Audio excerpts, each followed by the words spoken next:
Ibu, secara ilmu kedokteran ini sudah tidak sanggup lagi.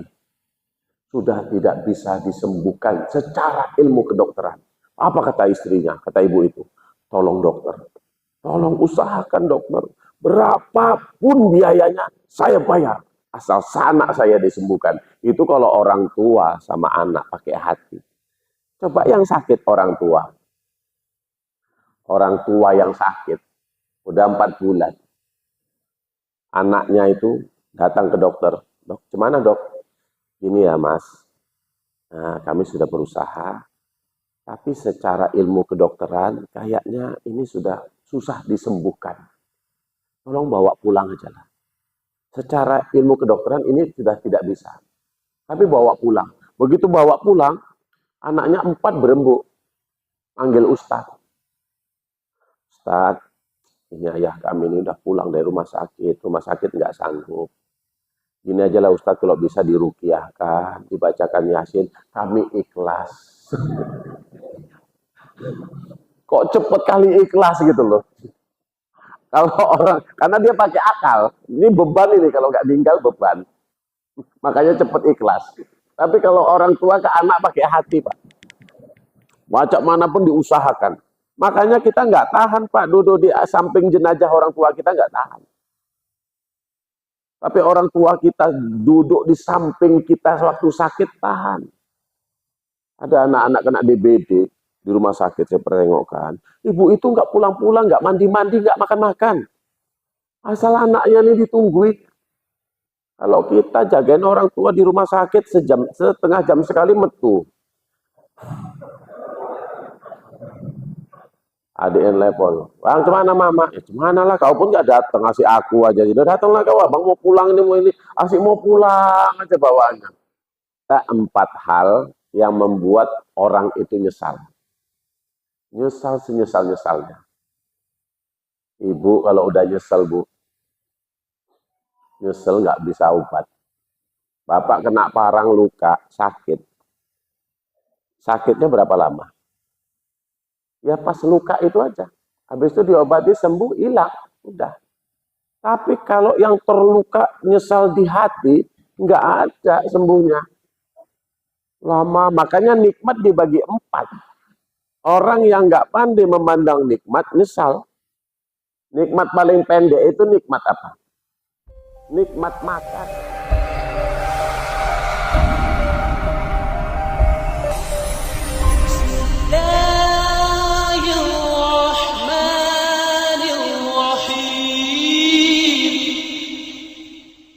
Bismillahirrahmanirrahim. Assalamualaikum warahmatullahi wabarakatuh.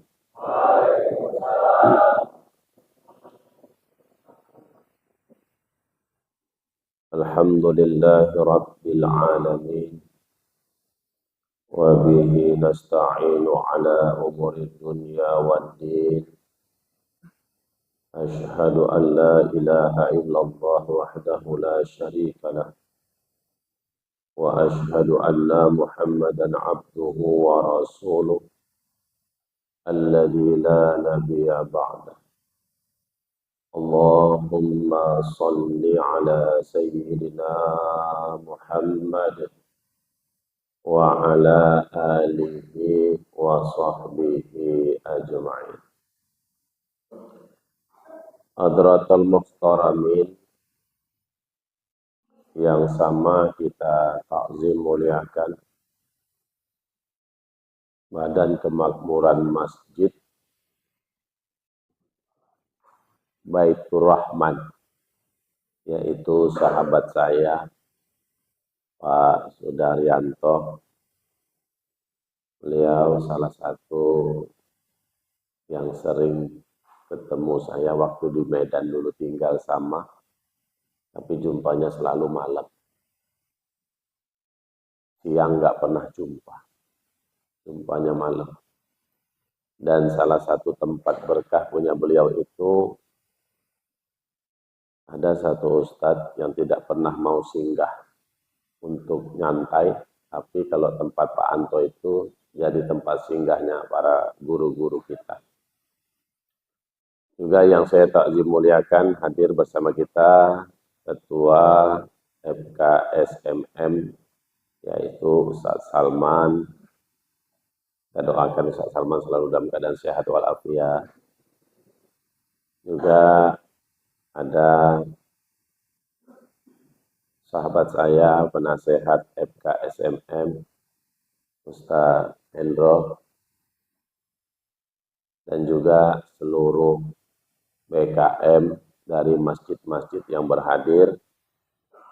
Bahasa tadi ngobrol sama Ustaz Salman kurang lebih 39 masjid yang tergabung dalam FKSMM. Juga hadir di satu kampung sama emak saya dari Tanjung Pura, Pak Jalal.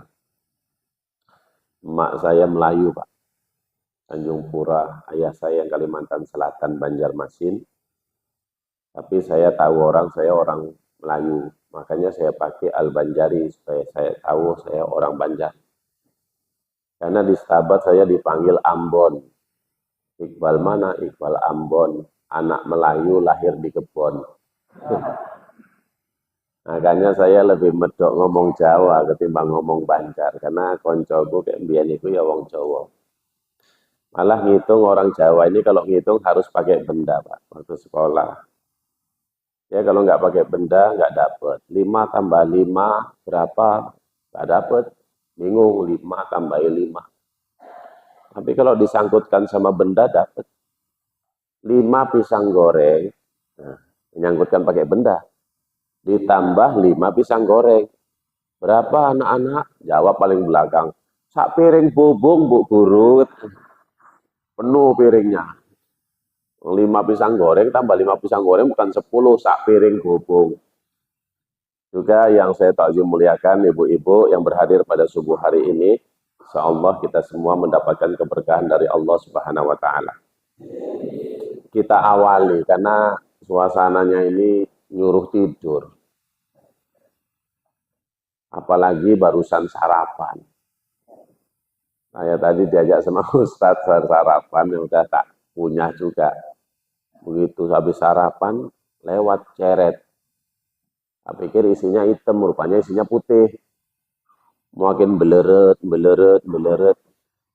Kita cas sedikit. Kita sholawatan sebentar. Semuanya rame-rame, kuat-kuat. Mudah-mudahan berkah. Salatullah ala toha lillah. Salatullah salamullah ala yasin habibillah. Tawassalna bismillah wa bil habib rasulillah wa kulli mujahidin lillah bi ahlil badri ya Allah. Salatullah salamullah ala toha rasulillah. Salatullah salamullah ala yasin habibillah. Alhamdulillah. Mudah-mudahan lidah ini selalu bersyukur dan berselawat. Saya sampai tadi jam 5 kurang. Saya melihat orang-orang tua kita udah ngatur parkir. Udah naruhin nasi di situ. Usaha untuk mengajak sama-sama masuk surga. Tapi ngajak orang masuk surga itu angel. Lebih mudah ngajak orang ke Bukit Lawang. Kalau tidak percaya, siapkan aja bus di situ. Ayo Bu, kita ikutan. Bus yang satu itu mau ikut zikir ke Masjid Agung. Bus yang nomor 2 ikut mandi-mandi ke Bukit Lawang. Aku yakin yang penuh duluan nomor 2. Yang nomor 2 penuh duluan. Padahal yang nomor 2 itu pakai modal, nanti biaya masuk sama sewa ban bayar masing-masing. Tapi kalau yang zikir dapat kupon lagi draw. Ikut Bukit Lawang, sekali-sekali zikir sisuk-sisuk ya iso. Payah kita ngajak orang untuk masuk surga. Makanya Rasulullah itu waktu di Mekah, ya kan, 13 tahun, ngajakin orang masuk surga. Ngajak orang masuk surga. Nggak dapat-dapat. Nggak dapat-dapat. Cuman berapa lah yang mau. Nah kita di sini segala cara. Saya alhamdulillah sama orang-orang tua saya di FKSMM ini bukan sama kayak orang lain lagi. Marah ikut halal bihalal. Sampai diancam sama Pak Jalal, ikutlah Ustaz, nanti kami ke rumah Ustaz juga, nanti ke rumahku nggak ada yang datang, tak bilang gitu. Datang kami Ustaz, asal jelas saja kerang sama ini, wah kayak ngancem. Alhamdulillah, saya bilang, kalau rumah saya karena banyak pohon-pohon, yang ada buah-buahan, durian, duku, datang aja Pak Jalal, pokoknya ada. Pokoknya ada. Nah, ngajak orang masuk surga. Sehingga tadi pembawa acara mengatakan, mudah-mudahan hari ini Allah memberi tataan pada hati kita. Karena yang paling payah itu ngurusi hati. Aku sampai ganti judul. Aku tadi nggak mau bahas ini. Cuman karena pembawa acaranya cerita tentang hati, kita belok aja lah masalah hati. Karena makin tua ini yang sering masalah hati kita, Pak. Hati kita yang sering masalah. Ada satu ayat satu surah dalam Al-Quran yang Allah tulis gini kalimatnya. Yang membuat kita heran. Bismillahirrahmanirrahim. Wal asri innal insana lafi khusr. Demi masa, demi waktu. Innal insana lafi husrin. Sesungguhnya manusia itu selalu dalam keadaan rugi. Dan yang anehnya, orang kalau dagang rugi, wah itu sakit. Ngempas, jumpa kawan cerita, aku nggak las cempedak, cuman dapat getahnya aja, hancurlah, murah pas ku jual, rugi, sakit, demam. Dulu ada badan usaha di Jalan Kapten Muslim, tepatnya di Tata Plaza, sekarang jadi Millennium, namanya BMA, tahun 96. BMA. Satu tahu, wong aku nang kono. Jadi dulu itu orang pada ngantar duit ke situ, karena masuknya itu 700.000 satu paket. Nanti 14 hari kerja, dia keluarnya 1.200.000. Untung 500. Ya orang itu ya 500.000 14 hari kerja. Jual lemah, jual sapi, gadekan tanah, syukur istrinya nggak bisa digadekan. Semua digadekan, masukkan ke situ. Nah, lalu pakai segel. Karena dia nggak bisa Pak, ngambilnya cuma satu paket. Dia satu perjanjian itu, satu segel itu 100 paket. Artinya harus ada duit 70 juta. Makanya yang nggak punya duit 70 juta nyari kawan. Makanya dia jadi member. Ngumpuli kawan-kawan satu kampung. Masukkan 70 juta. 14 hari keluar 120 juta. Masih 11 hari tutup. BMA tutup. Wawa itu megangi kertas jalan. Dari sana Teluk Mengkudu, jalan kemarin. itu urusan dunia. Rugi sakit, Pak. Lah Allah bilang, demi waktu, dikasih waktu. Innal insana lafi husrin. Terus kau rugi. Yang anehnya, orang rugi kok nggak merasa nyesal. Kok nggak sakit gitu loh. Slow sampai tua. Habis umur, habis waktu. Tadi baru diumumkan malam ketiga malam ini. Malam Kamis kata Pak Jalal masih sholat. Subuh. Masih sholat ya. Masih sholat. Rupanya malam Kamis yang lalu itu malam Kamis terakhir dia. Dan dia nggak tahu. Dan ini subuh minggu tadi sholat rame-rame kita. Nggak tahu siapa yang diumumkan ini lagi nanti. Rugi tapi nggak nyesel gitu Pak. Aneh loh. Rugi nggak nyesal. Urusan dunia aja kayak gitu rugi. Makanya ulama Mukhtabar berkata, ada 4 yang membuat seseorang itu menyesal. 4 hal yang membuat seseorang itu menyesal, entahkah itu urusan dunia, apalagi urusan akhirat. Lebih-lebih urusan akhirat. Kalau dunia nyesal rasanya sakitnya kayak gitu. Saya 1,5 bulan yang lalu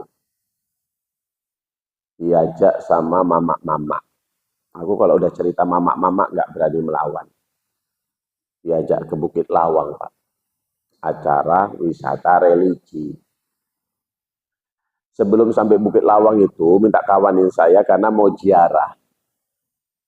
Lewat Tugu Bahoro, kalau ke kiri itu arah ke Batu Kata. Desanya Batu Jonjong, dusunnya Batu Kata, tempat mandi-mandi. Lewat Tugu Bahoro ada Pantai Rambe. Nah, dari Pantai Rambe itu kurang lebih 200 atau 300 meter, itu ada bacaan sebelah kiri. Tuh, pakai batu tulisan itu. Namanya adalah Datuk Landa. Datuk Landa ini makamnya itu menjadi situs. Salah satu ada cagar budaya. Nah, cuman kita nyebrang sungai, tapi ada jembatan gantung. Jadi ibu-ibu itu ke situ. Saya ada berapa kali ke situ. Cuman kalau ke situ pikirnya kita pejabat, Pak. Saya asal ke situ parkir, pejabat dari mana, Pak? Kata ibu itu yang jaga parkir situ. Memang parkirnya di rumah-rumah orang pas pinggir sungai itu parkirannya. Pejabat dari mana, Pak? Aduh, Bu, saya malah belum jadi pejabat, makanya kemari. Entah, mudah-mudahan pulang dari sini aku jadi pejabat. Rupanya banyak yang ke sana itu karena pengen jadi pejabat. Nah, ibu-ibu ini ziarah, pengen ziarah. Tahu siapa sih Datuk Landa? Gelarnya Datuk Landa, cuman namanya di situ ditulis Syekh Abu Salam. Syekh Abu Salam ini salah satu makam yang kami kaget, Pak. Karena yang nyuruh ziarah ke situ bukan orang Medan, yang nyuruh kami ziarah ke situ orang Surabaya.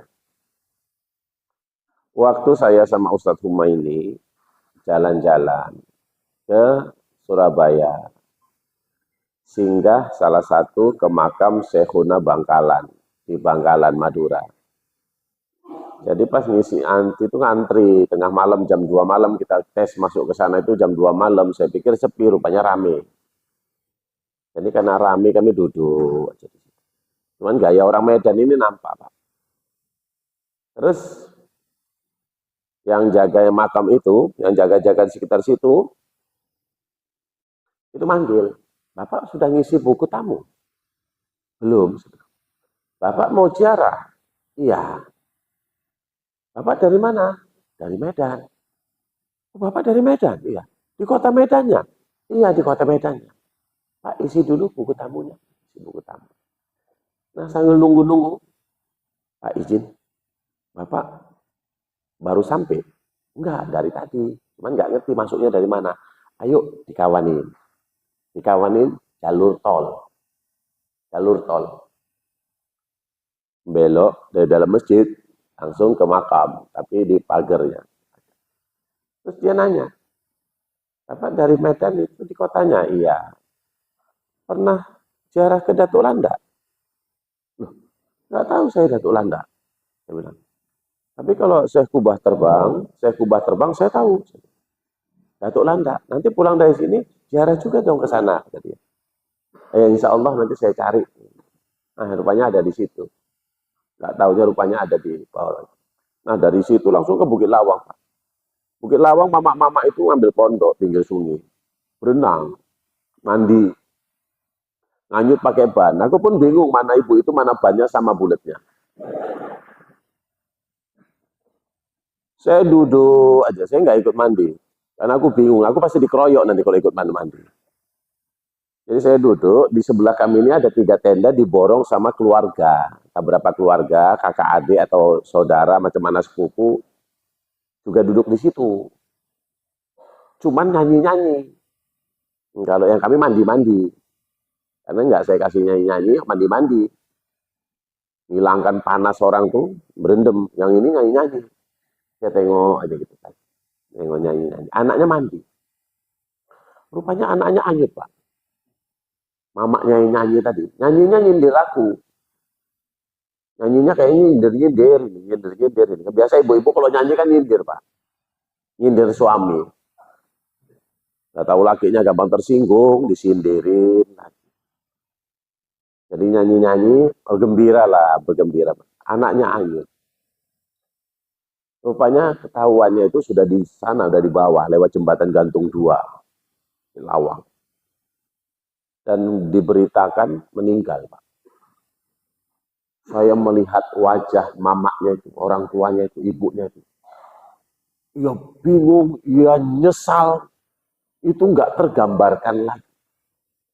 Padahal anaknya saya tanya, berapa anak ibu itu? 4, meninggal 1, nyesal. Nah kita umur cuma satu-satunya, Pak. Cuman ininya kehidupan kita cuma sekali. Mati, masuk kubur, nggak ada bekal. Cemana nyesalnya lagi nanti kita dalam kubur? Lebih ngeri nyesalnya daripada ibu itu. Saya perhatikan nyesalnya dia itu. Mungkin dia mau berkata gini, ada orang sakti nggak di sini yang bisa menghidupkan anakku? Ku kasih semua hartaku. Itulah kalau orang tua sama anak itu pakai hati. Nggak sanggup, Pak. Tapi kalau anak sama orang tua itu pakai akal. Makanya kalau anak sakit, itu orang tua itu apa aja pun dilakukannya. Dokternya ngomong, Mbak Enak, ibu maaf Pak sama ibu, secara ilmu kedokteran ini sudah tidak sanggup lagi. Sudah tidak bisa disembuhkan secara ilmu kedokteran. Apa kata istrinya, kata ibu itu? Tolong dokter, tolong usahakan dokter. Berapapun biayanya saya bayar. Asal anak saya disembuhkan. Itu kalau orang tua sama anak pakai hati. Coba yang sakit orang tua. Orang tua yang sakit. Udah 4 bulan.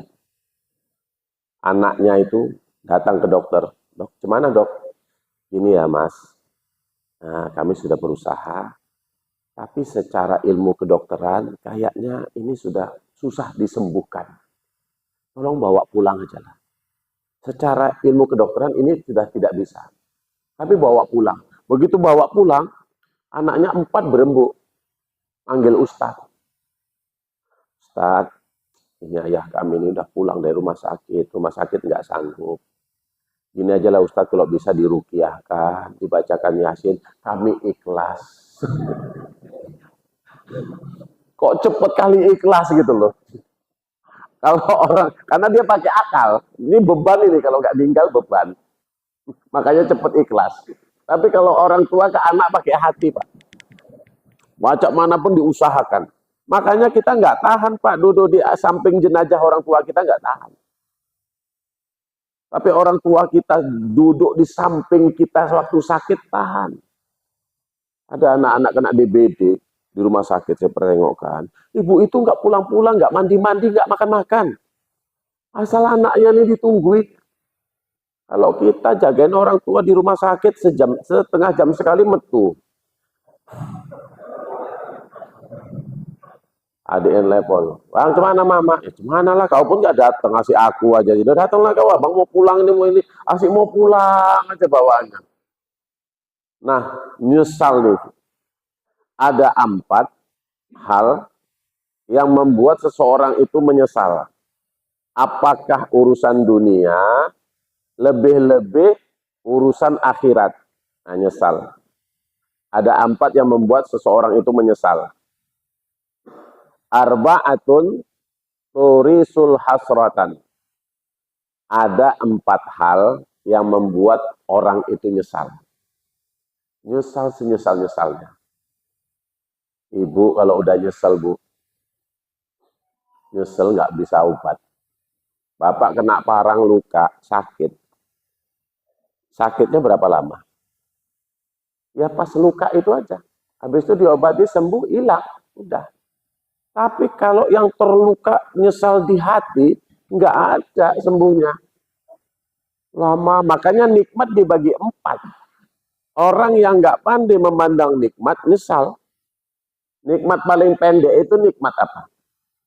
Nikmat makan. Nikmat makan itu paling pendek. Wah, Pak selapar-laparnya. Begitu kita makan, selesai. Dan nikmatnya itu Pak cuman pas makan itu aja. Mie sop itu enak mangkok pertama, Bu.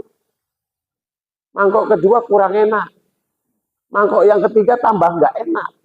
Mangkok yang keempat itu udah nggak nikmat lagi, enek nggak mau lagi. Itulah makan, singkat pendek kali nikmatnya. Makanya orang hidup cuma ngurusi makan, nyesel orang nikmatnya pendek. Sebatas ini udah. Kayak tadi dari rumah udah geter-geter, lapar, begitu dikasih, udah ibu puasa. Jam 3 siang semuanya mau dibeli, semuanya mau dimakan. Begitu buka puasa, minum 3 teguk, minum 1 gelas, habis itu makan kue 1, udah selesai. Nikmat makan itu pendek, nikmat paling pendek. Lalu ada nikmat agak panjang. Namanya nikmat perjuangan. Contohnya anak sekolah. Anak sekolah kayak Ustadz Hendro, waktu kuliah, itu hajab itu. 4 tahun balik. Nah, begitu wisuda, nikmat. Nikmatnya lebih panjang daripada nikmat makan. Wisudanya bulan 4. Bulan 5 jumpa sama buliknya. Ya Bu, katanya kau wisuda, iya seneng lah ya. Ya Allah seneng lah, boleh wisuda. 1 bulan masih seneng Pak. Bulan ketiga jumpa paliknya. Ya omongnya wisuda, selamat ya, udah wisuda. Ya palik, seneng lah ya, seneng. Bulan ke-4, udah masih seneng. Bulan ke-6 baru suntuk, nggak dapat kerjaan. Cuman kan lebih panjang Pak. Menikmatinya lebih panjang. Lebih panjang. Nikmat perjuangan lebih panjang. Nah, ada nikmat usaha. Nikmat usaha. Bapak nanam sawit. Sawitnya berbuah. Terus berapa tahun sawit itu kalau berbuah? Bisa 30 tahun buah itu. 30 tahun berbuah terus. Berapa tahun nih menikmatinya? 30 tahun. Kalau bisa menikmatinya. Takutnya kadang-kadang sawitnya berbuah, tapi kita nggak bisa menikmatinya. Ya, tinggal di Jalan Syekh Asahan, pesantren Modern Usman Syarif. Di situ banyak mantan ADM tinggal di situ dan di masjid kami ini. Jadi bapak itu kadang-kadang kalau nunjukkan kebunnya saya diajak.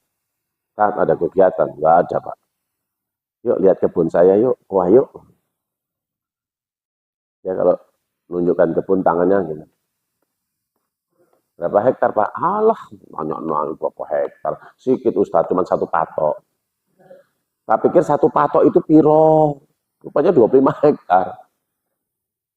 Sedikit, cuma 1 patok. Nah itu nikmat keberhasilan. Begitu panen, dinikmati. Cuman masalahnya, berapa lama kita bisa nikmati? Buahnya 30 tahun, tapi nikmatinya cuma 7 tahun Pak. Setelah 7 tahun panen, duit banyak, rupanya gulanya 450. Kolesterolnya 400, asam uratnya 9. Nah ini nggak bisa nikmatin lagi. Berarti cuma 7 tahun menikmati. Lebih panjang dari wisuda tadi. Tapi kalau mau nikmat yang paling panjang, nikmat keberkahan namanya. Jangan kita aja yang makan. Kasih orang makan. Kasih orang senang. Kasih orang, bagi orang. Bagi sana sini, panen, bagi. Nanti kita udah nggak ada pun, nikmat dia masih diceritakannya. Oh, dulu masih hidup bapak itu. Enak kali. Masih hidup bapak itu. Enak kali. Kami subuh dulu sama bapak itu aja. Terus nggak pernah dia nggak datang pejuang subuh itu. Sampai meninggalnya. Sekarang kami kehilangan kali nggak ada. Panjang, Pak. Sampai kita udah nggak ada pun, nikmatnya ceritakan orang.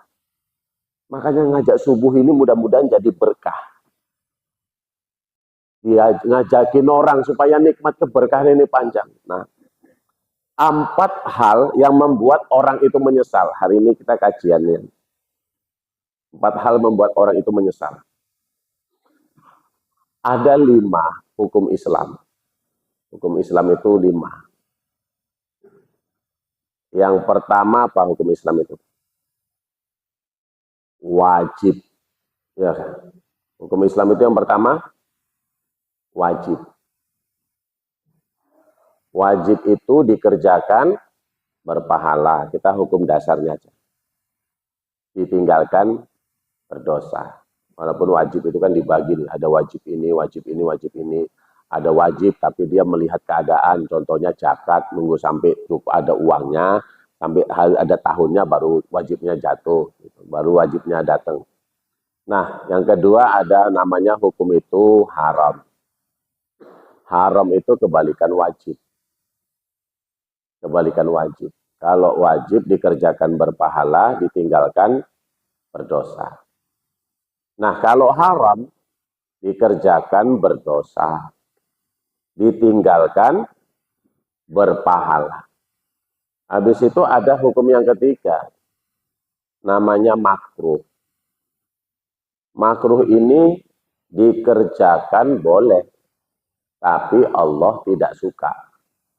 Nah, dikerjakan boleh, tapi Allah tidak suka. Ditinggalkan lebih baik. Tapi katanya makruh kalau ditinggalkan dapat pahala. Tengok dulu usaha makruhnya.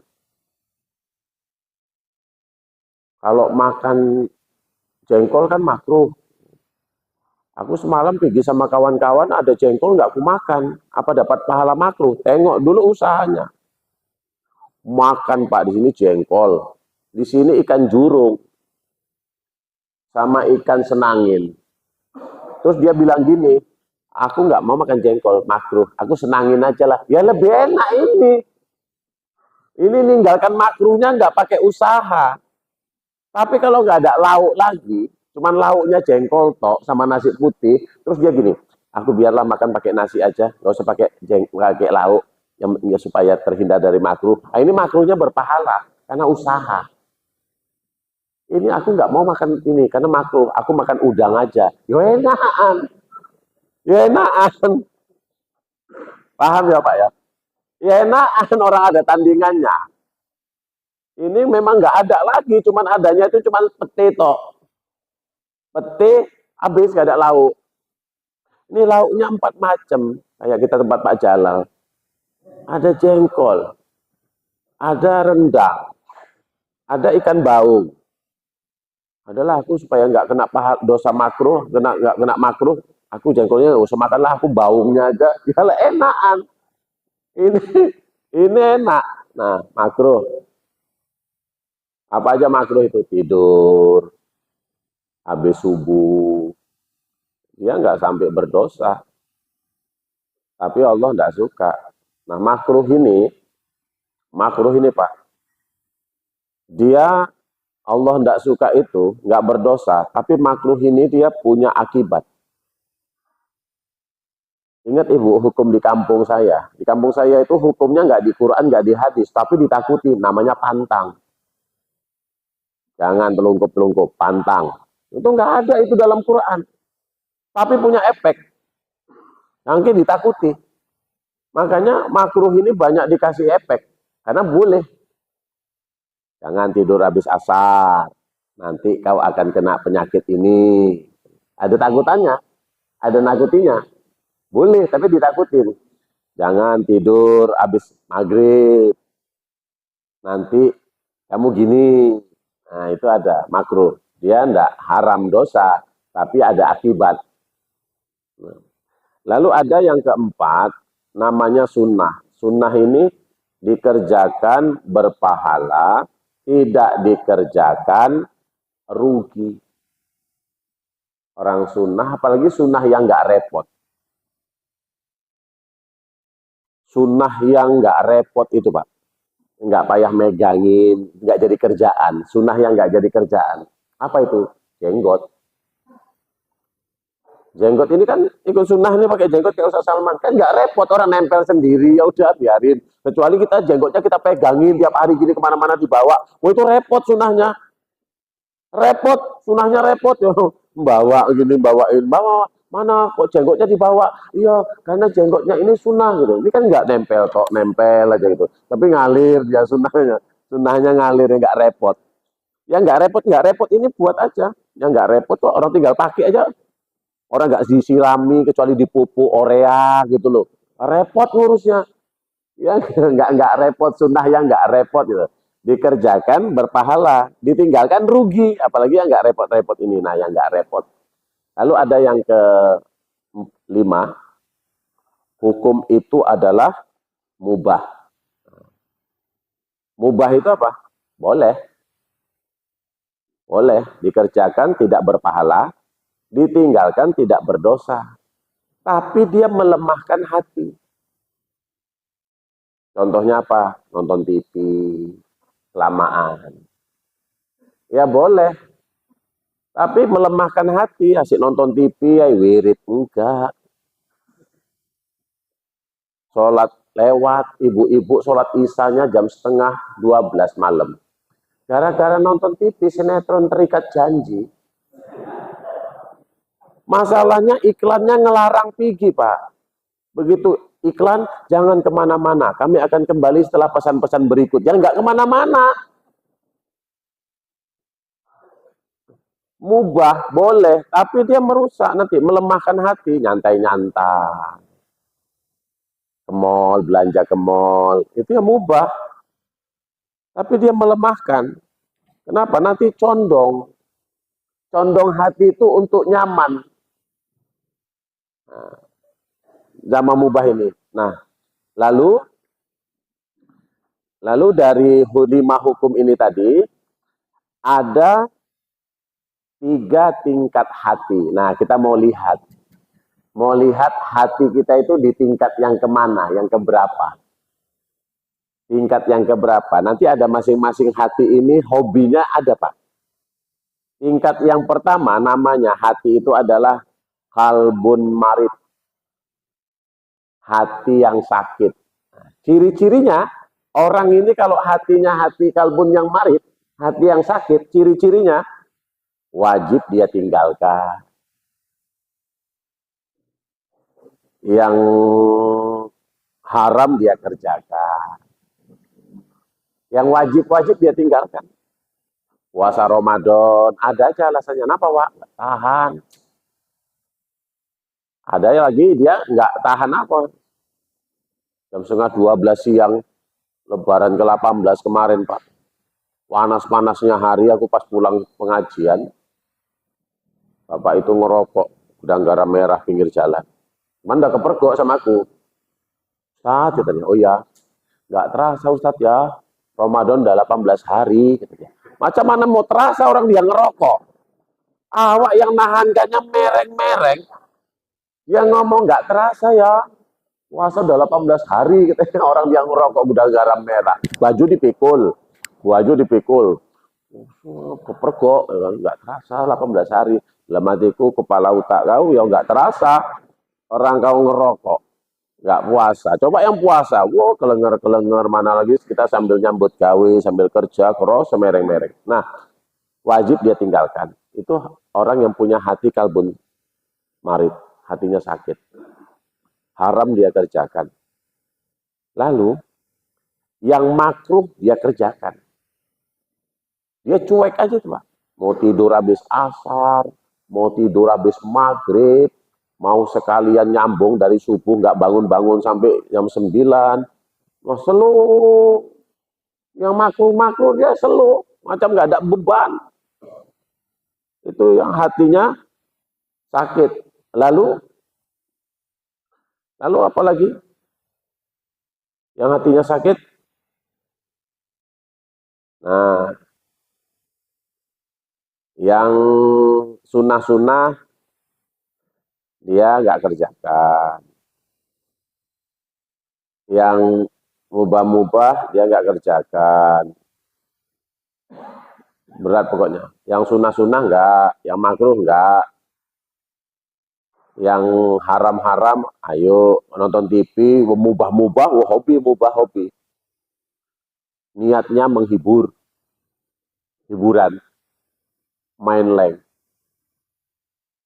Niatnya kan hiburan Ustaz. Iya, cuman masalahnya mainnya itu dari jam 8 malam sampai jam 2 sampai setengah 3.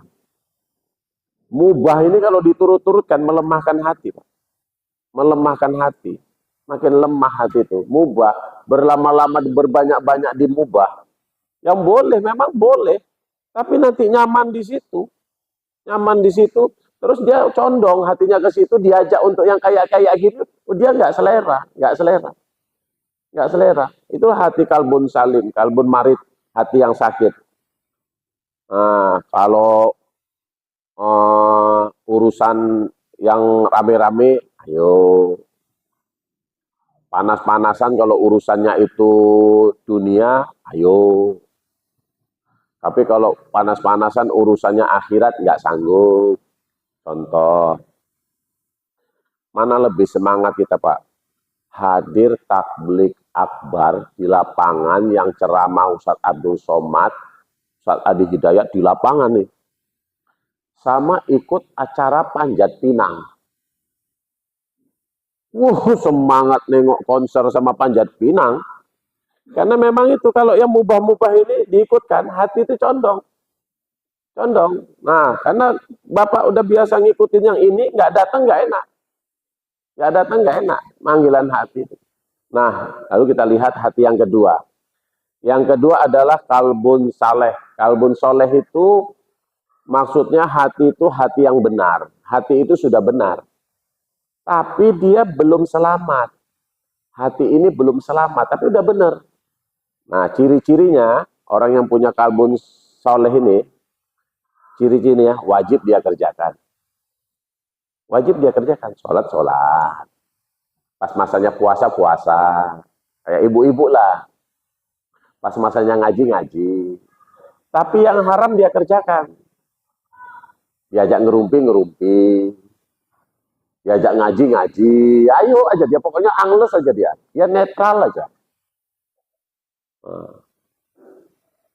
Rezeki Pak, kalau ada yang halal diambil. Ada yang haram sikat. Pokoknya dia enak aja. Dua-duanya komplit. Ini orangnya komplit ini. Mancing. Gak dapat pancing dia, ada pancing orang, ambil pancing orang. Pokoknya enak aja dia. Nah, sholat, puasa, zakat. Tapi haram dikerjakan juga. Makanya ada orang pulang umroh ketangkep. Pulang umroh dipanggil KPK.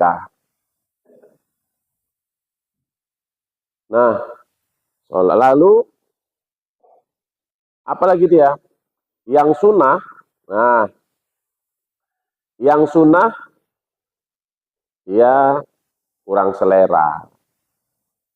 Ya kerjakan juga. Yang wajib aja pun dikerjakan, yang haram dikerjakan, yang sunnah kerjakan, tapi tidak seleraan. Makanya ada kita Pak, maaf nih. Ada kita kalau di masjid rajin kita sholat sunat qabliyah ba'diyah. Tapi kalau pas di rumah males sekali kita sholat sunat qabliyah ba'diyah. Nengok situasi. Sunnahnya itu merasa kalau di rumah nggak dicatat malaikat. Nah, nengok situasi. Nah, lalu yang wajib kerjakan, makruh kerjakan, Yang ini kerja sunnah dikerjakan, mubah banyak, mubah lebih banyak. Kalau yang pertama tadi banyak kali, yang ini agak banyak. Yang hati yang marit ini mainnya di mubah dia. Yang mubah yang boleh itu banyak dikerjakan. Santai, slow, wajib nggak kerjakan. Nah, yang kedua ini wajib dia kerjakan, tapi haram dia kerjakan. Nyenggol sana, nyenggol sini. Baru yang ketiga adalah kalbun salim. Nah, kalbun salim, orang kalau sudah masuk kalbun salim, itu wajib dia kerjakan. Suka nggak suka dia kerjakan. Yang wajib. Kalau kalbun salim, kalau kalbun soleh tadi, dia wajib dia kerjakan, tapi yang sukanya coba. Yang kurang suka, yang beban kali enggak. Makanya banyak orang puasa mau, nah, tapi bayar zakat nggak mau. Karena rasa dia beban, ngurangi keuntungan. Bayar zakat nggak mau. Makanya banyak di kampung kami, maaf, itu panen padi banyak, tapi nggak mau zakat, nggak mau zakat. Karena menganggap mengurangi keuntungan itu di kalbun tadi, karena kalbunnya masih belum selamat. Nah, kalau yang ketiga, kalbun salim, yang wajib dia kerjakan, suka nggak suka. Yang haram dia tinggalkan, suka nggak suka, rela nggak rela, untung nggak untung dia tinggalkan. Kita kira-kira untung, kadang-kadang awak kerjakan yang haram. Kalau untung. Nah, tapi kadang-kadang yang hati yang kalbun soleh, yang hati yang kedua tadi kalbun soleh, nggak ada untung pun haram dia kerjakan. Apa contohnya? Kadang-kadang Pak, kita ada bohong tapi nggak untung. Bohong nggak untung. Tidak ada lagi tenda-tenda. Nggak ada untung aja bohong, apalagi kalau untung. Kita sama kawan nggak ada untung aja mau bohong, apalagi untung. Kalau nggak untung aja bohong, apalagi kalau ada untungnya. Makanya kalbun ini kadang-kadang gini, melanggar haram itu kalau ada untung mau. Ada anak dua mancing, dua anak-anak muda mancing Pak. Terus mancingnya nggak dapat ikan. Tapi di sebelahnya itu ada pancing orang, yang pancingannya itu ada ikannya. Terus sama kawannya diangkat, ini ada ikannya. Kita dari tadi mancing nggak dapat. Ini aja kita angkat, ini diangkat. Jangan, kata yang satu. Itu pancing orang. Kita berarti mencuri. Ini kalau nggak kita ambil, ini lepas, ikannya dia juga nggak dapat. Bagus kita bawa pulang aja ikannya. Ini hukumnya mencuri lah. Udah tenang, nanti di situ ada rumah Ustadz itu, kita tanya Ustadz aja. Dibawa apa ikannya Pak? Nah, bawa ke rumah Ustadz. Assalamualaikum Ustadz, waalaikumsalam. Lagi nyantai Ustadz. Iya. Ustadz mau nanya hukum ini, apa masalah Pak? Apa masalah, kata Ustadz. Kami tadi kan mancing Ustadz, kami nggak dapat ikan. Terus ada pancing orang di sebelah ini. Ada ikannya. Ini kami ambil, hukumnya apa? Oh ya, berdosa lah. Hukumnya mencuri, berdosa. Orang itu masang pancing dengan harapan dapat ikan. Terus ada ikannya kau ambil, berarti kau mencuri. Ikan apa rupanya? Ikan jurung Ustadz. Besar. 4,5 kg. Oh nggak boleh mencuri itu.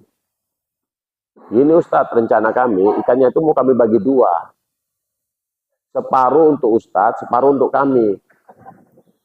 Kalau kayak gitu, tunggulah ya aku tengok di kitab yang satu lagi. Kalau ada untung, nyambar. Kalau ada untung, nyambar kita Pak. Makanya hati yang kalbun yang kedua ini, ibu-ibu kita Bu, ada makanya ibu sering, kita sering melakukan dosa yang nggak sengaja.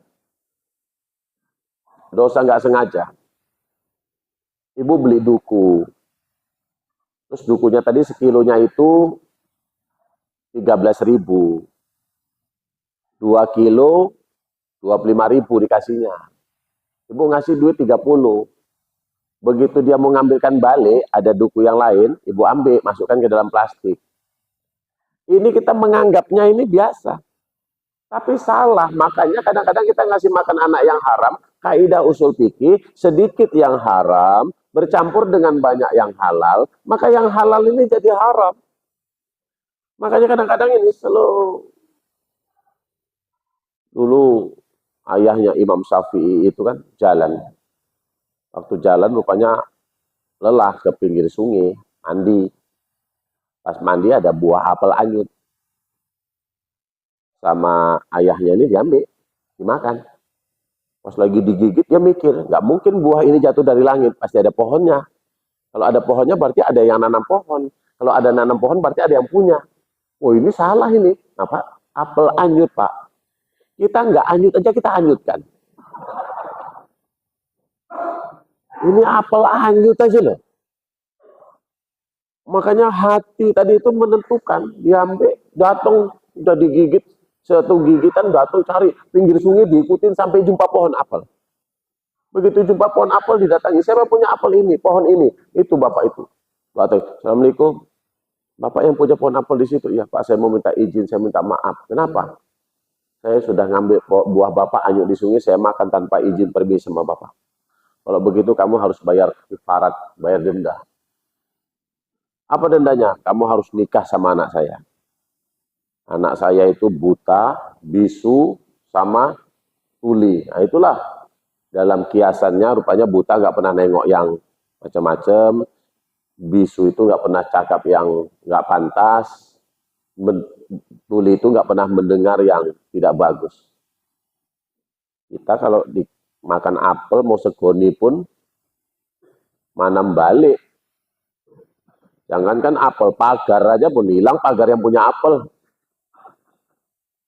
Makanya hati ini Pak, payah kita. Ya nggak semuanya, nggak orang awam, orang alim punya gitu. Kasus melibatkan orang-orang yang paham agama. Karena memang hati ini. Nah, lalu ditanya oleh sahabat kepada Rasulullah. Ya Rasulullah, apa rupanya iman itu bisa masuk ke dalam hati dan tidak masuk ke dalam hati, apakah orang itu dikatakan beriman? Beriman. Cuman beda. Ada cahaya iman. Cahaya iman itu, iman cahaya, iman yang belum masuk ke dalam hati, Pak. Namanya cahaya iman. Dia hanya meliputi. Meliputi cahaya itu. Hanya meliputi. Namanya cahaya iman. Cahaya iman ini orangnya, nah, kalau cahaya iman ini orangnya itu cahaya yang hanya sampai di permukaan hati. Dan ini untuk orang-orang yang burhan. Orang-orang burhan itu artinya punya bukti, punya dalil. Dia udah beriman. Apa tandanya kau beriman? Ya aku ikut perintah Allah. Apa tandanya ada Allah? Kau yakin sama Allah? Yakin dengan imanku. Apa tandanya ada Allah? Dalilnya apa? Adanya alam ini. Karena alam ini gambaran keberadaannya Allah. Ya cukup sama yang kayak gitu. Lalu ada yang namanya itu cahaya ihsan. Nah, cahaya ihsan inilah yang tinggi. Jadi dia, kalau tadi cahaya iman itu masih masuk di luar hati. Tapi cahaya ihsan, ya udah masuk ke dalam hati. Lalu, cahaya yang diberi izin baginya masuk ke lubuk hati, yang demikian itu manakala mereka menggeserkan hati dari selain Allah. Lalu, sahabat bertanya sama Rasulullah, ya Rasulullah, apa tanda atau ciri orang yang sudah hatinya itu masuk iman cahaya ihsan tadi? Yang pertama kata Rasulullah, at-tajabi andaril hurur. Nah, dia mulai merenggang dari dunia. Mulai merenggang. Artinya waktu yang dikasih Allah sama dia nggak pakai cuma urusan dunia. Direnggangkannya sama dunia, dipakainya juga sama urusan akhirat. Makanya sempat ngaji, sempat silaturahim, sempat ini takjiahan, sempat majelisan. Dia sudah mulai merenggang. Kalau dulu dia cinta sama dunia ini, habis waktu itu untuk ngurusin dunia. Terus merenggang, ibu jadi sempat wirid, terus sempat ngaji, ada tahsin dateng, enak di situ. Lalu yang kedua apa? Yang kedua, wal inabatu. Apa itu wal inabatu? Inabah itu kembali kepada Allah. Dia kembali pada negeri yang abadi, sudah memikirkan kematian. Cirinya orang kalau udah masuk cahaya iman ke dalam hatinya, dia sudah mikirkan mati nanti akhirat. Kalau doanya pun doanya yang tinggi dia Pak, nggak doa yang rendah. Kita kan doa kita rendah. Aku kalau doa rendah, makanya ada orang doa tinggi, ada orang doa rendah. Doa rendah itu, ya Allah panenkanlah sawitku, ya Allah banyakkan buahnya. Aku miara bebek, ya Allah banyakkanlah bebek itu, ya Allah. Endoknya itu, ya Allah. Itu rendah Pak. Boleh, tapi rendah. Ada orang doanya itu tinggi. Ya Allah selamatkanlah aku nanti di barzah. Oh, tinggi nih doanya. Ya Allah selamatkan aku di mahsyar, ya Allah. Tinggi. Dia nggak urusan ini lagi, nggak urusan panen sawit lagi. Udah serahkannya rezeki Allah atur. Dia nggak ikutan itu lagi. Dia doanya itu ke sana semua. Ya Allah macam mana nanti aku, ya Allah kau selamatkan ketika aku di mizan, ya Allah, di mizan, ya Allah. Ketika aku nanti di siratul mustaqim, ya Allah. Tinggi dia, doanya tinggi. Nggak urusan bebek lagi. Kalau awak, ya Allah, panenkanlah padi pulutku itu, ya Allah, memang cuma 2 rantai. Tapi kalau panen kan lumayan. Malaikat pun bingung, wah, awak kau curhat apa doa? Nah, jadi Bapak Ibu yang bukan Allah, hati tadi 3, ada kalbun marid, ada kalbun soleh, ada kalbun salim. Marid tadi haram kerjakan orangnya, kalau masih sampai ke situ hatinya, orangnya itu haram dikerjakan. Makanya kita nggak usah heran, nengok orang yang KTP-nya Islam tapi tingkah lakunya itu semuanya dihantam. Karena dia masih sampai ke sini. Nah kita mudah-mudahan dibuka Allah hatinya, bisa kayak yang iman, bisa yang nyaman, halawatul iman, manisnya iman, sehingga indah cinta ibadah. Lalu yang kedua kalbun soleh. Kalbun soleh ini soleh tapi belum selamat. Udah bagus tapi belum selamat semuanya. Karena yang wajib mau, yang haram mau, yang ini mau, mubah banyak, ini banyak, makruh mau, pokoknya kerjakannya semua. Lalu yang ketiga kalbun salim. Kalbun salim itu hatinya itu sudah kepada Allah, dia wajib dia kerjakan, dipaksakannya ke wajib itu. Dia kerjakan semua yang wajib itu. Kalau kalbun saleh tadi ngerjakan wajib, asarnya itu udah sampai jam 6. Tapi kalau kalbun salim ini ditunggunya asar itu, ditunggu asar sampai dia ikut berjamaah, takbiratul ihram sama imam. Nggak enak dia kalau nggak kayak gitu. Dibawa oleh imannya tadi itu, hatinya itu supaya nyaman, harus dia bersama berjamaah. Bisa dia sholat di rumah, bisa, tapi dia ke masjid. Nah itu kalbun-kalbun yang salim tadi nih. Nah, lalu sahabat nanya, apakah iman itu hanya masuk ke dalam hati, apa pengaruhnya? Ada yang masuk, ada yang tidak masuk. Yang masuk itu, yang tidak masuk cahaya iman. Ya orang udah punya iman, sudah orang beriman. Tapi dia masih kayak gitu. Nah, tapi kalau yang sudah masuk ke dalam hati namanya cahaya ihsan. Cahaya ihsan inilah yang pertama adalah at-tajabi andaril hurur. Dia sudah mulai merenggang sama dunia. Dunia ini jadikannya fasilitas. Makanya hartanya gampang dia jadikan fasilitas untuk ngambil surga, fasilitas untuk ngambil ini. Lalu yang kedua adalah wal inabah. Dia sudah mulai kembali memikirkan negeri akhirat. Di sini sebentarnya, nanti di sana lebih panjang, dia pikirkan supaya selamat nanti di barzah. Kita di barzah kan nggak tahu Pak berapa lama kita. Yang meninggal tahun 1048 dulu, 1948. Sampai sekarang belum kiamat, masih dalam kubur. Nah, yang meninggal dulu masih dalam kubur, kita juga belum tahu nanti lamanya dalam kubur. Mudah-mudahan diberikan Allah kita nikmat kubur.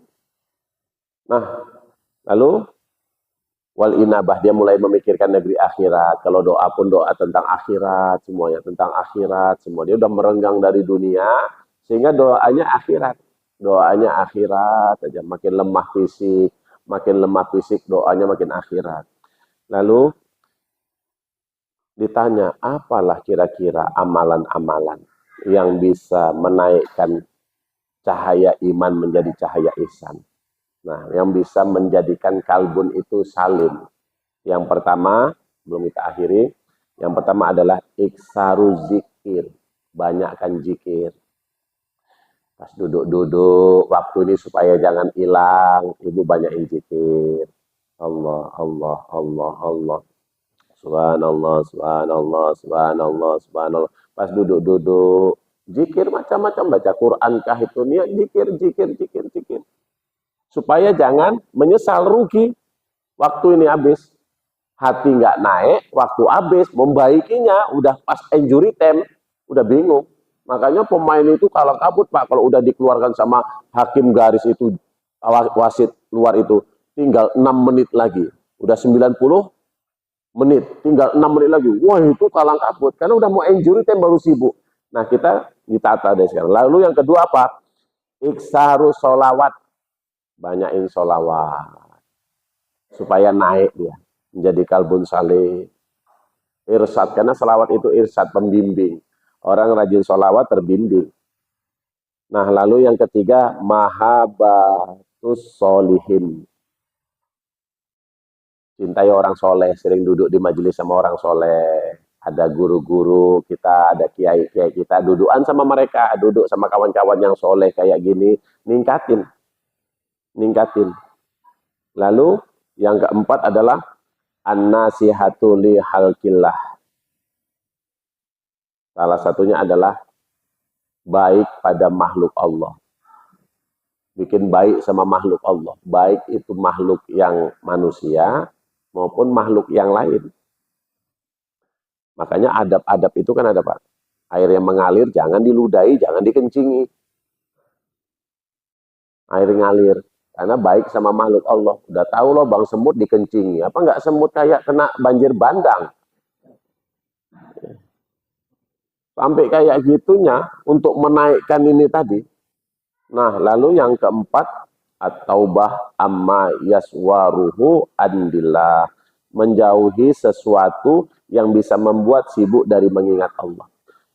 Dia jauhi hal yang menjauhkan dia dari mengingat Allah. Makanya ada ulama, maaf guru-guru kita itu, maaf kalau pergi undangan yang ada keyboardnya dia nggak mau. Pokoknya dia hindarkan tempat-tempat yang melalaikan dia dari mengingat Allah. Dia kurang mau gitu loh. Jadi kalau ada yang kayak gitu, kita maklum. Kalau awak kan, wah slow malah kakinya goyang, slow.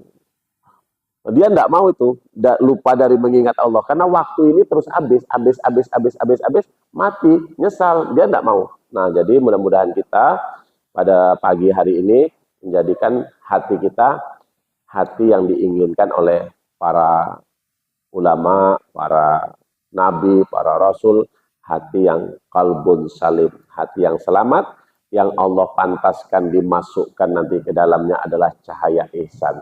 Mudah-mudahan Allah selamatkan diri kita, Allah selamatkan anak keturunan kita, Allah selamatkan semua keluarga kita, Allah selamatkan semuanya kita dunia dan akhirat. Ini saja yang dapat saya sampaikan. Terima kasih atas segala perhatian. Mohon maaf saya atas segala kekurangan. Wabillahi taufiq wal hidayah. Assalamualaikum warahmatullahi wabarakatuh.